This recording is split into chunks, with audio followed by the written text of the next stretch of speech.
ஓம் சாய்ராம். என் அன்பு குழந்தையே, நாளை தை மாத பிறப்பில் உனக்கு ஒரு அற்புதம் நடக்கப் போகிறது. கேட்டுவிட்டு நிம்மதியாக தூங்கு என் செல்லமே. இதோ உன் துன்பங்களையும் பிரச்சனைகளையும் ஓட ஓட விரட்ட உள்ளேன் என் செல்லமே. நம்பிக்கையுடன் என்னையே நம்பி உள்ளாய்தானே? உனக்கான வாழ்க்கை உன்னிடமே வரப்போகிறது. கடுமையான பிரச்சனைகளால் வார்த்தைகளை இழந்து நிற்கும் போது மனதிற்குள் என் நாமத்தை உச்சரிப்பது என் காதில் விழுகிறது. ஓம் சாய்ராம், ஓம் சாய்ராம் என்று அதீத நம்பிக்கையுடனும் பொறுமையுடனும் காத்து கொண்டிருக்கிறாய். என் மீது பாசம் வைத்துள்ள உன்னை நான் தவிக்க விடுவேனா? பாதுகாப்பாக உன்னை சுற்றி வந்து கொண்டுதான் இருக்கிறேன் உன் சாயப்பா. ஆம் செல்லமே, நான் உனக்கு கொடுக்க இருக்கும் ஆச்சரியத்தை கண்டு நீ மகிழ்ச்சி அடையப் போகிறாய். வாழ்வில் உனக்கான தேடல் நிச்சயம் கண்டிப்பாக கிடைக்கும். கூடிய விரைவில் நீயே எதிர்பார்க்காத நல்ல செய்தியை உனக்கு உன் சாயப்பா தரப்போகிறேன். இனி நீ நினைக்கும் அனைத்தும் ஒவ்வொன்றாக நடக்கத் தொடங்கும். ஆம் செல்லமே, வாழ்க்கையை நினைத்து நீ வேதனை பட்டது எல்லாம் போதும். இனி உன் வாழ்க்கை சிறப்பானதாகத்தான் இருக்கும். இப்படி இருக்கும்போது உனக்கானதை நான் எப்படி தராமல் இருப்பேன்? வாழ்க்கையில் நீ பயணிக்கும் ஒவ்வொரு நாளும் ஒவ்வொரு பக்கங்கள். அதில் என்னவெல்லாம் இருக்கும் தெரியுமா? சிரிப்பு, சோகம், கண்ணீர், புன்னகை, அன்பு என அனைத்தும் மாறி மாறி கிடைக்கும். அந்த வாழ்க்கையில் ஒரு அன்பு கிடைக்கும் போது கிடைக்கும் சந்தோஷமும் விலகும் போது ஏற்படும் வலி என அனைத்தும் நிறைந்ததுதான் வாழ்க்கை. யார் உன் வாழ்க்கையில் அமைய வேண்டும் என்று தீர்மானிப்பதே உன் சாயப்பா நான் தானே. மனக்கசப்பு வருவது எல்லாம் சகஜம்தான். அதை சகித்து கொள்ள பழகி கொள்ள வேண்டும். உன் வாழ்வில் எப்படிப்பட்ட உறவு நீடிக்க வேண்டும் என்பதை உன் சாயப்பா நான் அறிவேன். நீ வேண்டுமென்றாலும் வேண்டாம் என்றாலும் உன் வாழ்விற்கு உகந்த உறவை, உன் மனம் விரும்பும் உறவை உன் சாயப்பா நான் அனுப்பி வைப்பேன். உன் போராட்டமான வாழ்க்கையை இனிப்பாக மாற்றப் போகிறேன். இதோ உன்னை காயப்படுத்தியவர்களும் உன்னை வேண்டாம் என பிரிந்தவர்களும் உன்னை பற்றி புரிய வைத்து உன்னை தேடி வர வைக்கப் போகிறேன். ஆம் செல்லமே, இவை யாவும் சாயப்பாவின் சத்திய வாக்கு, அருள் வாக்கு. இதோ உன்னை சுற்றி உள்ளவர்களில் யாரெல்லாம் உன்னிடம் சுயநலத்தோடு இருக்கிறார்கள் என்று தெரியவில்லை. அப்படி புலம்புகிறாய் நீ. இந்த உலகத்தில் வாழும் அனைவருக்கும் ஏதாவது ஒரு நபரின் மீதோ அல்லது ஒரு பொருளின் மீதோ சுயநலத்தோடு தான் இருக்கிறார்கள். சுயநலம் நல்லதுதான். ஆனால் அதில் உள்ள வரைமுறைதான் அதன் தன்மையை எடுத்து காட்டுகிறது. உதாரணமாக ஒன்று சொல்லட்டுமா? இறைவனிடம் எல்லோரும் நன்றாக இருக்க வேண்டும் என்று வேண்டுவதும் ஒரு சுயநலம்தான். ஆனால் அதில் உலக நன்மை அடங்கி உள்ளது. அதுவே என் குடும்பம் மட்டும் நன்றாக இருக்க வேண்டும் என்று இறைவனிடம் பிரார்த்தனை செய்வது இரண்டாவது வகையான சுயநலம். நான் மட்டும் நன்றாக இருக்க வேண்டும், வேறு யாரும் என்னை விட முன்னேற்றம் அடைந்து விடக்கூடாது என்று நினைப்பதுதான் உண்மையான சுயநலம். அது மிக மிக தவறு. இவர்கள்தான் சுயநலம் கொண்ட தீங்கு விளைவிக்கும் எண்ணம் கொண்டவர்களாவர்.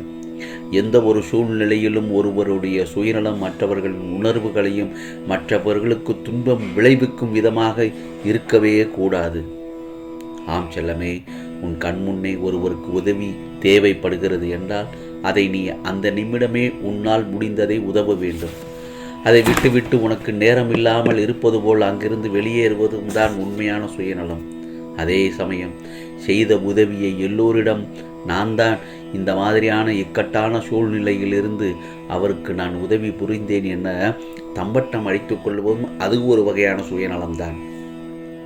இவற்றையெல்லாம் மனதில் கொண்டு சூழ்நிலைக்கு ஏற்ப செயல்பட்டு யார் யாரெல்லாம் சுயநலத்தோடு இருக்கிறார்கள் என்பதையும் பிறரிடம் எவ்வாறு செயல்பட வேண்டும் என தெரிந்து கொள். இதற்காகத்தான் உனக்கு இதை நான் கூறுகிறேன். இதை நீ மனதில் பதிய வைத்துக்கொள். கவலை கொள்ளாமல் நிதானமாகவும் நம்பிக்கையோடும் உனது கடமைகளை செய். உன்னுடைய காரியங்கள் எல்லாம் நிச்சயமாக கைகூடும் என் செல்லமே. ஒரு சில நேரம் உனக்காக ஒரு சுயரூபத்தை உனக்கு நான் விளக்கி காமிப்பேன். அது என்ன தெரியுமா? அடுத்தவர்களால் ஒருபோதும் நன்மை இல்லை என்பதை உணர்த்தவே சிலரின் சுயரூபத்தை உனக்கு வெளிப்படுத்தி காட்டுகிறேன். ஆனால் நீயோ வெகுளியாக இருந்து விட்டாய். உனது அன்பு குணத்தை, அப்பாவி தனத்தை அவர்கள் பயன்படுத்தி கொண்டுள்ளார்கள். பொருளையும் நம்பிக்கையும் நீ இழந்து விட்டாய். அவமானமும் பட்டாய். அந்த கட்டங்காலங்களை நினைத்து பார்க்க வேண்டாம். அவையெல்லாம் பஞ்சு மத்தியில் உனக்காக வைக்கப்பட்ட பெரிய முட்களை போல குத்தி கொண்டிருந்தவை. இப்போது காலங்கள் மாறிவிட்டன. ஆம் செல்லமே, இனி வருவதெல்லாம் உனக்கு வசந்த காலங்கள் தான். இதோ உனது கையை பிடித்து தூக்கி நிறுத்துகிறேன். இந்த உலகில் என்னை விட உண்மையான உறவுகள் யாருமே இல்லை என்பதை நீ புரிந்து கொள்ள வேண்டும் என்பதற்காகத்தான். பொய்யான உறவுகளை உன்னிடமிருந்து விலக்கி வைத்தேன். நீ ஆனந்தமாக இருக்க வேண்டும் என்பதற்காகத்தான் இப்படி செய்தேன். ஆனந்தம் என்ன என்பதை நீ உணர்ந்து கொள்வதற்காகத்தான் செய்தேன் என் செல்லமே. ஆனந்தம் மன மகிழ்ச்சியாக இருக்கும்போது அல்லவா வருகிறது?